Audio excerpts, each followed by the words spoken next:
If you've been driving around lately, you may have noticed some potholes in your travels.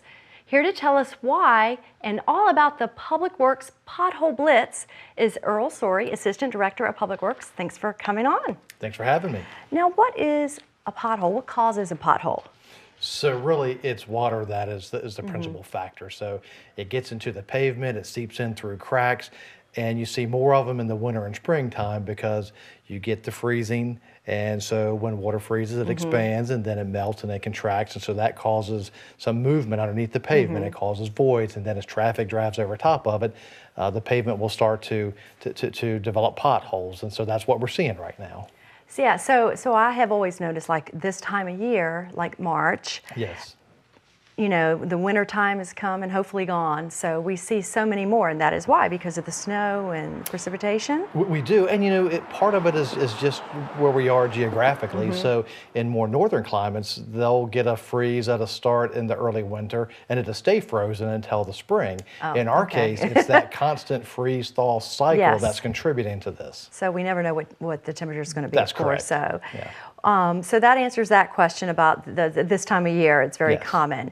So how many potholes does Public Works repair, would you even say, in a year? Could you even give a guess? It's roughly 10,000 a year. Wow. And so, you know, during the winter, we generally have 3 crews dedicated to nothing but pothole patching. You know, during the annual Pothole Blitz in the spring, you know, sometimes that'll go up to 5 crews, and that's what they're doing all day long. And you know, we're trying to, you know, get the potholes as soon as possible. You know, any of them that would pose a safety threat to motorists, you know, that would be our top priority. You know, our goal would be to again get to them as soon as possible, but no later than 24 hours. And that's what the whole Blitz is about. You try to just take care of as many as you can this time of year. That's right. And you know, a lot of times, you know, once a roadway starts developing potholes and we patch one, another one may develop, you know, the next day or 2 days later, you know, in that same vicinity. And, you know, so we ask for people to be patient and understanding with that, because, you know, that's a frustration for us as well, too, that, you know, we're going back out and working in the same area. And it's just kind of the nature of the business. Now, the key is somebody has to tell you about it. Yes. So we can drive over it and we can complain about it, and you may not know about it. That's right. So say I drove over a pothole after I left today. I need to report it because I can't assume somebody else did.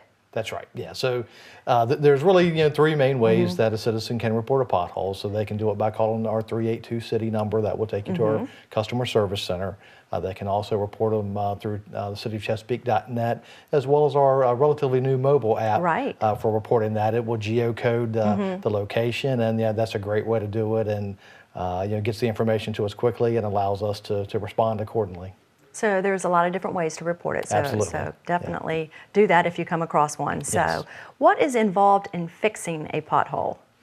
So the critical part is getting any of the loose material out. So, you know, typically involves, you know, cutting some of the material out, squaring it off, getting a good base, and then providing you know, asphalt back in that void. So there's some conditions that come with that as well. So, you know, generally it has to be dry weather. The temperature has to cooperate and be 40 degrees or above.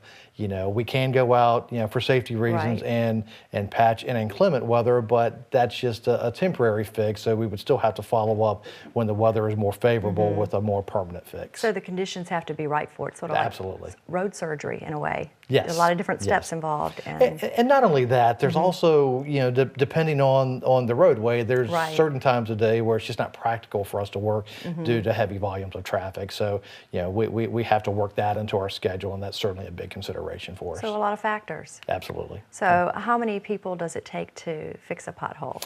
Yeah, most of our crews are 3-man crews, and you know, so and if we're out on a major roadway, you know, there's additional crews because there's, you know, additional traffic safety concerns, and we have crashed vehicles, and you know, so it's a pretty significant undertaking.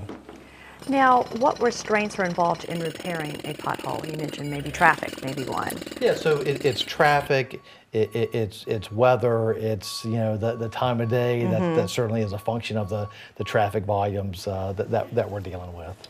And sometimes you may see a pothole that, like you said, has been repaired, and then you may see that it's not long after that, it's looks like it's a pothole again.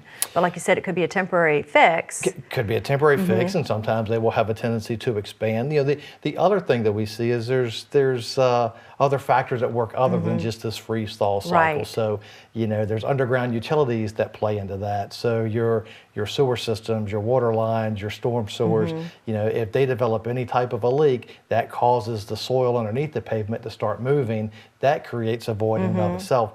That's a much bigger undertaking to fix Right. those, because you have to fix the underlying problem first before you can repair the pavement. And you have to determine what the problem is, Absolutely, of course. yeah, So each yeah. pothole is different and It can unique be, in its yeah. own way. Yeah. So we already talked about how to report one, which is the key factor in this. So people can go to the app that's available, Yes. as well as the city website and the phone number 382-CITY. So Right. great information. Thanks so much for coming to talk about Pothole Blitz. Thanks for the All right, opportunity. appreciate it. Yeah. We have to take a quick break, but up next we'll talk about the importance of women in the healthcare industry. Stay with us.